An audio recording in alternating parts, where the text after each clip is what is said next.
Nah, guys, kembali lagi di channel Aprisitorus, di mana channel ini akan memberikan diri kamu suatu informasi baik dari pekerjaan, asmara, keuangan, serta kehidupan diri kamu secara general.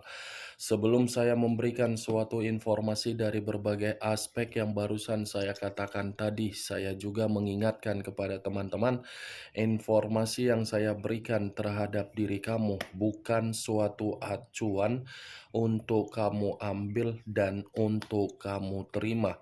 Saya hanya bisa memberikan diri kamu suatu informasi berdasarkan kartu yang saya pegang ini.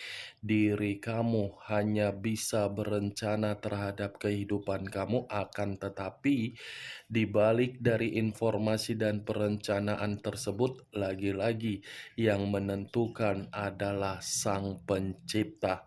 Sebelum saya mengambil satu persatu kartu yang saya pegang ini secara acak, saya juga mengingatkan kepada teman-teman apabila ketemu dengan channel saya agar menekan tombol subscribe-nya dan menyalakan loncengnya supaya next video saya lebih semangat untuk memberikan suatu informasi baik terhadap kondisi energi kamu, manusia yang selama ini kamu prioritaskan, serta pihak ketiganya. Oke Wak Geng, siang hari ini saya ingin mengarah terhadap pihak ketiga. Hanya sekedar ingin mengarah dan ingin mengetahui bagaimana posisi pergerakan energi yang dimiliki oleh pihak ketiga untuk siang hari ini. Apa yang dipikirkan, apa yang dirasakan, dan apa yang ingin disampaikan oleh kartu yang saya pegang ini. Kita langsung saja. Saya akan mengambil beberapa kartu, di mana kartu yang akan saya ambil nanti bisa saja bersifat resonate, bisa saja tidak bersifat resonate. Semuanya saya kembalikan terhadap pola pemikiran kamu, semuanya saya kembalikan terhadap situasi energi yang kamu miliki untuk saat ini.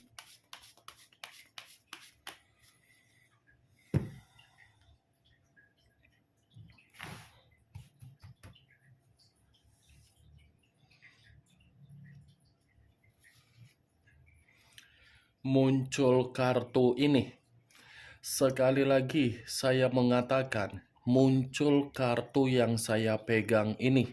Di mana kemunculan kartu yang saya pegang ini seperti memberikan suatu isyarat atau gambaran yang dimana gambaran tersebut berasal dari kondisi batin.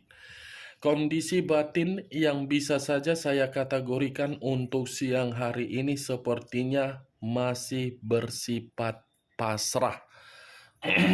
Pasrah dalam arti apa? Sepertinya pihak ketiga sedang membutuhkan yang namanya pencerahan dari seseorang, di mana ketika membutuhkan pencerahan dari seseorang, sepertinya pihak ketiga ini lagi ada masalah. Kalaupun masalah tersebut saya kaitkan di dalam komitmen yang dia jalankan terhadap manusia yang meninggalkan diri kamu, itu kemungkinan besar masih ada. Dan kalaupun saya mengatakan masalah tersebut ada kaitannya terhadap orang lain, sepertinya ada juga. Karena kemunculan kartu yang saya pegang ini secara spiritual dan secara perasaan ini terkoneksi, seakan-akan membuktikan pihak ketiga lagi merasa terganggu. Muncul kartu The Hermit. Unsur tanah berlambangkan 3 zodiak, Capricorn, Taurus, dan Virgo. Kalau saya mencoba untuk mengesampingkan ketiga zodiak yang barusan saya katakan, keluarnya kartu The Hermit ini seperti memberikan suatu gambaran yang dimana posisi pihak ketiga dalam posisi yang benar-benar sedang terpuruk. Terpuruk seperti ada kebutuhan yang tidak lagi diterima, tetapi kondisi terpuruk tersebut bukan menjamin komitmen tersebut bisa ditinggalkan atau meninggalkan. Saya saya hanya bisa mengatakan ini kondisi pihak ketiga benar-benar lagi terpuruk. Bukan hanya terpuruk, tetapi seperti orang yang lagi penuh dengan ketakutan dan kewaspadaan.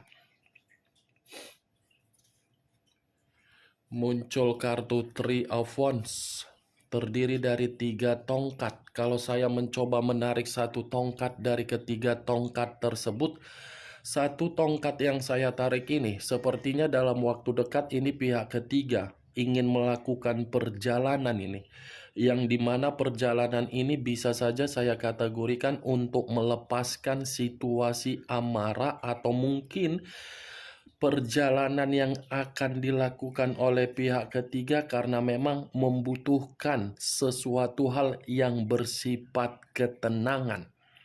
Karena 3 tongkat ini secara tidak langsung memberikan suatu gambaran yang dimana posisi pihak ketiga ini bukan lagi posisi yang seperti di awal pertemuan yang dilakukan oleh komitmen tersebut.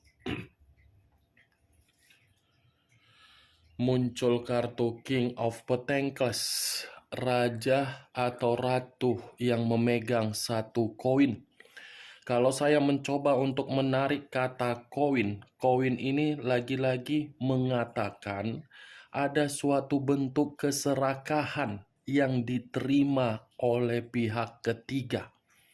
Ada suatu bentuk yang dimana pihak ketiga ini seperti menerima suatu kondisi, tetapi kondisinya lagi-lagi memberikan kekecewaan terhadap pihak ketiga. Saya rasa walaupun saya mengatakan pihak ketiga menerima keserakahan, tetapi terlebih dahulu pihak ketiga ini sudah mendapatkan yang namanya suatu bentuk kemewahan. Karena orang-orang yang meninggalkan diri kamu sudah memberikan kestabilan. Manusia itu memperlakukan pihak ketiga dalam posisi keserakahan karena memang manusia itu punya alasan. Punya alasan karena memang dia merasa komitmen yang dijalankan terhadap pihak ketiga hanya berdasarkan keuangan saja.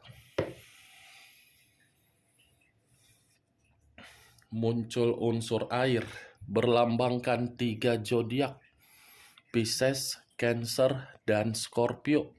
Kalau saya mencoba untuk mengesampingkan ketiga zodiak yang barusan saya katakan, keluarnya kartu unsur air ini, saya rasa komitmen itu sudah bersifat kesensitifan.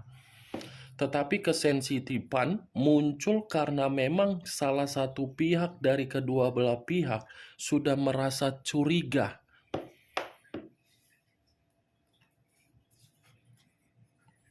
Muncul kartu Ace of Wands, terdiri dari 1 tongkat. Kalau saya mencoba menarik kata tongkat, lagi-lagi tongkat ini menggambarkan kehidupan baru yang dilakukan oleh manusia tersebut terhadap pihak ketiganya, atau pihak ketiga terhadap manusia tersebut.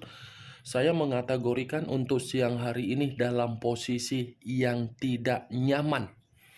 Ketidaknyamanan itu muncul dari kebutuhan dan pencapaian secara keuangan, karena tadi keluar kartu King of Pentacles.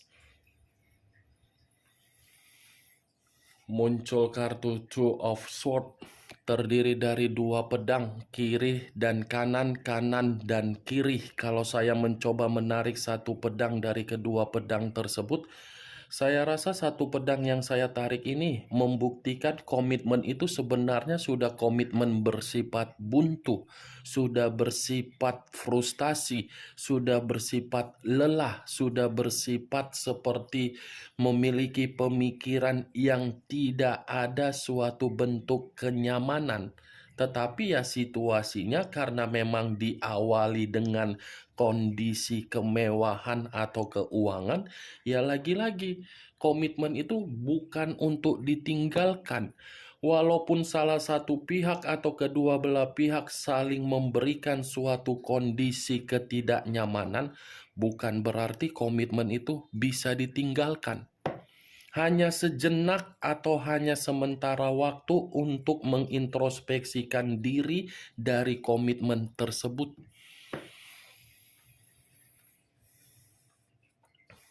Muncul kartu Eight of Wands, terdiri dari 8 tongkat. Kalau saya mencoba menarik satu tongkat dari ke-8 tongkat tersebut, satu tongkat yang saya tarik ini lagi-lagi mengatakan komitmen mereka berdua, komitmen yang bersifat mengambang. Hanya di awal saja yang mengatakan komitmen itu bahagia. Hanya di awal saja komitmen itu mengatakan ada suatu status untuk memberikan kemajuan. Tetapi semakin ke sini, semakin lama komitmen komitmen itu mengambang. Muncul kartu Three of Swords, terdiri dari 3 pedang. Kalau saya mencoba menarik satu pedang dari ketiga pedang tersebut, satu pedang yang saya tarik ini mengatakan seperti apa? Ini komitmen itu sudah bersifat duka. Duka, sakit hati, patah hati, dicurangi, dihianati, dan kehilangan kebahagiaan. Karena 3 pedang, masih ada seseorang disembunyikan dari komitmen tersebut. Nih Dewa Geng, satu hati ditusuk oleh 3 pedang. Berarti masih ada seseorang yang disembunyikan. Tetapi bisa saja seseorang yang disembunyikan ini saya katakan dari pihak ketiga, dan bisa saja saya kategorikan dari manusia tersebut. Kalaupun saya mengatakan pihak ketiga, ada, karena tadi muncul kartu Three of Wands yang saya katakan dalam waktu dekat ada perjalanan yang akan dilakukan oleh pihak ketiga, yang kemungkinan besar perjalanan ini untuk bertemu terhadap orang lain, karena memang pihak ketiga merasa komitmen yang dia jalankan terhadap manusia yang meninggalkan diri kamu sudah bersifat duka. Ini kartunya, Wak Geng. Bagaimana, Wak Geng, dari apa yang saya katakan tadi, apakah bisa masuk secara logika kamu atau tidak? Ya, kalau menurut diri kamu bisa masuk secara logika kamu, ya silakan angkat. Tetapi kalau menurut diri kamu tidak bisa masuk secara logika kamu, ya tidak usah kamu angkat. Anggap saja apa yang saya katakan tadi hanya sekedar gibahan yang tidak berfaedah, yang tidak berkualitas. Setidaknya kamu mengetahui apa isi dari kartu yang saya pegang ini. Ingat, saya tidak memberikan diri kamu suatu bentuk sugesti dari ucapan yang saya katakan tadi. Semua kembali terhadap pola pemikiran kamu untuk merespon dan menyikapi ucapan saya tersebut. Unsur tanah yang lebih mendominasi dan unsur air yang lebih mendominasi. Pisces, Cancer, dan Scorpio, Capricorn, Taurus, dan Virgo. Kamu tinggal menentukan di mana unsur kamu, di mana unsur manusia tersebut, di mana zodiak kamu, dan di mana zodiak dari manusia tersebut serta pihak ketiganya. Oke, Wak Geng, hanya itu yang bisa saya berikan informasinya terhadap diri kamu. Tetapi sebelum saya menutup, yang positif ambil, yang negatif buang. Sekian dulu informasinya. Salam kartu tarot, salam zodiak.